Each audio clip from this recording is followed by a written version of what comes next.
महंगाई की मार झेल रहे जनता को सोमवार को एक और झटका लगा। कई चीजों पर जीएसटी की बढ़ोतरी हुई है। जीएसटी काउंसिल के फैसले लागू होने के बाद से कई खाद्य वस्तुएं महंगी हो गई हैं। इसमें पहले से पैक और लेबल वाले खाद्य पदार्थ जैसे आटा, पनीर और दही शामिल है। इन पर अब 5% जीएसटी देना होगा। इस तरह 5,000 रुपए से अधिक किराए वाले अस्पताल के कमरों पर भी जीएसटी देना होगा। इसके अलावा 1,000 रुपए प्रतिदिन से कम वाले होटल कमरों पर 12% की दर लागू हुई है। महंगाई को लेकर विपक्ष लगातार हमला कर रहा है। वहीं इसी क्रम में दिल्ली की कांग्रेस नेत्री व शाहीन बाग की शेरनी कही जाने वाली आरफा खानम ने आज महंगाई के विरोध में प्रदर्शन करने वाली थी। दिल्ली पुलिस को सूचना मिलते ही उनके घर को छावनी में तब्दील कर दिया गया और उनके घर से निकलने नहीं दिया गया। देर शाम तक उनको हाउस अरेस्ट कर दिया गया। आरफा खानम ने इस विषय पर क्या कुछ कहा, आइए सुनते हैं। पैसा जोड़ो तो टैक्स, पैसा खर्चो तो टैक्स, खाने पर टैक्स, पीने पर टैक्स, सड़क पर चलने पर टैक्स, बिजली पर टैक्स, पानी पर टैक्स, हर चीज पर टैक्स।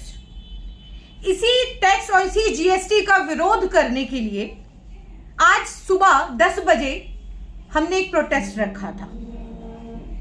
दिल्ली पुलिस से परमिशन मांगी कि तमाम सरकार ने खाने पीने की चीजों पर जिस तरीके से जीएसटी लगाया है उसके लिए हम लोग एक प्रोटेस्ट करना चाहते हैं। बड़ा सिंबॉलिक प्रोटेस्ट है हमारा, लेकिन दिल्ली पुलिस ने हमें इसकी इजाजत नहीं दी, हमें परमिशन नहीं दी। लेकिन आज सुबह 7 बजे से ही जिस तरीके से दिल्ली पुलिस ने मेरी पूरी गली को और मेरे घर को छावनी बनाया, सड़क पर पूरी तरीके से बैरिकेडिंग कर दी। मैंने उन अधिकारियों से पूछा जो 10-10 अधिकारी मेरे घर के बाहर लगा दिए, उनसे मैंने पूछा कि सर ये पूरी गली को आपने क्यों छावनी बनाया हुआ है? तो उन्होंने मुझे जवाब दिया, मैडम आप एक प्रोटेस्ट करना चाह रहे थे आज, शायद उसी वजह से ये ऊपर से हमें आदेश है। तो मैंने कहा ये प्रोटेस्ट मेरा ओखला के अंदर तो नहीं है, तो फिर आप लोग मेरी घेरा बंदी क्यों करने आए मेरे घर की? तो उन्होंने कहा नहीं, हमें तो ऊपर से आदेश है, हम तो उस आदेश का पालन कर रहे हैं। तो पूछना चाहती हूं आखिर ये कौन आदेश दे रहा है? जिस तरीके से आम जन की बेसिक चीजों पर, खाने पीने की चीजों पर, आटा चावल दाल पर जिस तरीके से जीएसटी लगा दी गई, उसका हम लोग विरोध करना चाह रहे थे। लोग देश के अंदर लोकतंत्र है, लोकतांत्रिक तरीके से, संवैधानिक तरीके से अपनी बात रखना चाह रहे थे। लेकिन सुबह 7 बजे से ही ना मुझे घर से बाहर जाने दिया, ना किसी को मेरे घर आने दिया गया। और बड़े मजे की बात तो यह है कि जिस तरीके से मुझे रोका गया, मुझे ये कहा गया कि मैडम आप घर से बाहर नहीं निकल सकते, आप घर से बाहर नहीं निकल सकते, माहौल खराब हो जाएगा। बाहर बीजेपी वाले भी बाहर खड़े हैं और आप अगर बाहर प्रोटेस्ट करेंगे तो माहौल खराब होगा, ओखला के अंदर वो दूसरी परिस्थिति हो सकती है, तो आप समझने की कोशिश कीजिए। तो मैंने उनसे यही कहा, मैंने कहा सर मेरा कोई इरादा नहीं है जिससे ओखला का माहौल खराब हो, किसी भी तरीके से हम ऐसा कोई प्रोटेस्ट नहीं करेंगे।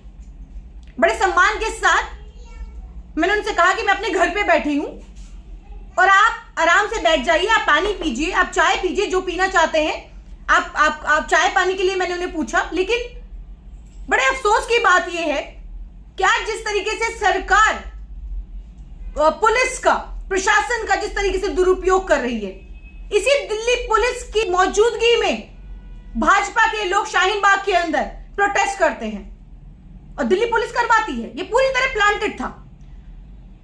कांग्रेसियों को, मेरे जैसे छोटे अदना कार्यकर्ता को घर के अंदर घेराबंदी कर दी जाती है, लेकिन वहीं पर भाजपा को पूरी छूट है।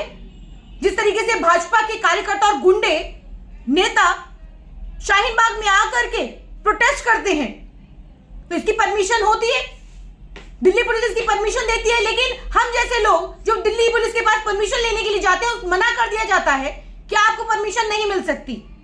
देश के अंदर लोकतंत्र तो है, लेकिन आपको लोकतांत्रिक तरीके से अपनी बात कहने का अधिकार नहीं है, एहतजाज करने का अधिकार नहीं है।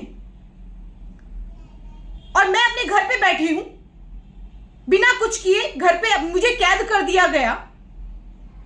लेकिन उन तमाम लोगों को जो भाजपा के बाहर शाहीन बाग के क्वालिफिकेशन है, लेकिन मुझे नहीं है। ये दोहरी राजनीति जिस तरीके से दिल्ली पुलिस खेल रही है कांग्रेसियों के साथ, बेहद निंदनीय है। कि जिस तरीके से हमें घरों के अंदर कैद कर दिया गया, हमारे घरों की घेराबंदी की गई, बेहद निंदनीय है। और हमें और आपको समझना होगा इस बात को कि आज सरकार की नीतियों का अगर विरोध करेंगे तो हमारे घरों के बाहर पुलिस लगा दी जाएगी, हमारे घर, हमारी गलियों को छावनी बना दिया जाएगा पूरी तरह से। दिल्ली से उदय भारत टाइम्स की रिपोर्ट।